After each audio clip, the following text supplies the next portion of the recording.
Ramazan, Ramazan, Ramazan ya Habib. Bismillahirrahmanirrahim. Elhamdülillahi Rabbil alemin. Vessalatu vesselamu ala Resulina Muhammedin ve ala alihi ve sahbihi ecma'in. Amma ba'd. Esselamu aleyküm ve rahmetullahi ve berekatuhu. Hürmetli ustazlar ve kırındaşlar. Ramazandaki günlük soğuğat programımızın 9.'si. Utuq qazanılmaganda boşaşmaslık. Allah Subhanahu ve Teala Kur'an-ı Kerim'de şundaq deydi. Euzu billahi mineşşeytanirracim. Ve izâ sa'alaka ibâdi anni fe inni qarib. Ucibu da'veted da'i izâ da'ani felyestecibu li vel yu'minu bi la'allahum yerşudun. Ayetning tercümesi: Mening bandalarim senden men to'g'riliq so'rasa, ularga aytqinki, men haqiqatan ularga yaqinman. Yani ularning ahvalini, sözlerini bilip turman.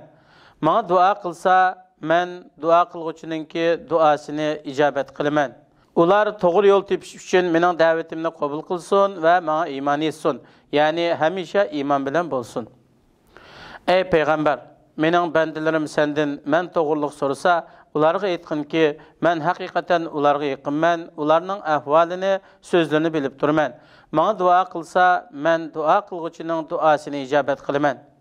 Ular mendan buyurgan va chekilgan ishlarda menga itoat qilsin.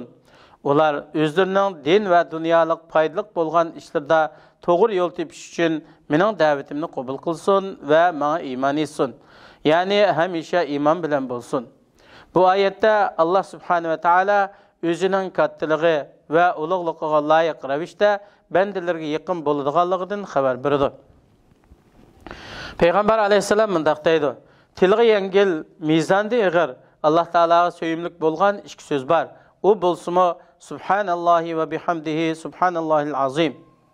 Hikoya.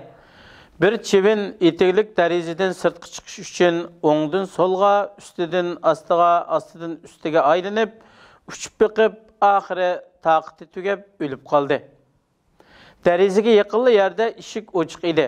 Lekin chivin chiqib ketish uchun boshqa yo'l tepishga urinmadi. Bir yo'lda chiqishda ching turib, o'lgicha harakatni davomlashtirdi. Agar boshqa tarafdan chiqib ketishga urinib boqqan bo'lsa edi, albatta bu qiyinchilikdan qutulib chiqib ketishga qodir bo'la oladi. Bu yerda sochqonning tushanchasini tajriba qilib beqish uchun bir tadqiqot ilib berildi. Ular sochqonni bir mozorlikqa qo'ydi. Yana bir tarafga bir parcha pishloqni qo'ydi. Sochqon izlashga boshladi. Izlab, har qitimda pishloqqa yetish uchun o'xshamagan yo'llar bilan izlaydi. Oxirida pishloqqa ulashib, uni yeydi. Tajriba davomlashdi. Ular pishloq qo'yilgan o'rinni almashtirib etdi. Sochqonni yana bir qitim o'xshamaydigan yo'l bilan yana mozorlikqa qo'ydi. Sochqon darhol dastlabki pishloqni topgan o'ringa bordi. Lekin u yerdan hech narsa topolmadi. Şunun bilen sochqon yo'lni o'zgartib, pishloqni tepish uchun har tarafdan izlandi. Oxirida pishloqni topdi. Chivin bilan sochqonning tutgan yo'lining orasida farq bormi? Deyilsa, albatta farq bor. Chivin faqat bir o'rindan chiqib ketishga ching turdi. Lekin uningda boshqa chiqish yo'li topadigan bir jo'shqinlik, jonliqlik yo'q edi. Sochqonmi pishloq parchasini tepish uchun ko'p tirishdi, lekin u bek jonliq harakatchan edi. Har qitim qiyinchilikqa yuzlanib, natija qozonolmay qolsa, bir qancha minut turib o'tib, tezlikda planini va ishini o'zgartirdi. Shunday qilib, sochqon oxirida pishloqqa erishdi. Tirishchanlikning mukofotini topdi. Hikmat. İnsanlarning eng aqlliq bo'lg'ini kishilarga uzr qo'ydiganlaridir. Duo. Parvardigorimiz, biz haqiqatan bir chaqiruvchining, ya'ni Muhammad alayhissalomning Robbinglarga iymon etinglar deb iymonga chaqirganligini anglab iymon etdik. Parvardigorimiz, bizning gunohlarimizni mag'firat qilgin.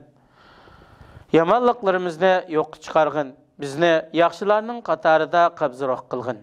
Fikr. Duch kelgan qiyinchiliklarni siz ilgari hal qilgan yo'ldan boshqa turli yo'llar bilan hal qilishni tajriba qilib beqing. Harakatchanlik utuq qozonishning sirlaridan bo'lgan bir sirdir. Allah Taala hammeylerini dünya ahirette utuq kazanğıçılarının cümlesinden kılsın. Ramazanның rahmeti, berketi, ecri savaplarına müyesser kılsın. Ramazanda dozaqdan azat kılınğanlarının qatarından kılsın. Amin. Vesselamu aleykum ve rahmetullahi ve berekatuhu. Ramazan, Ramazan.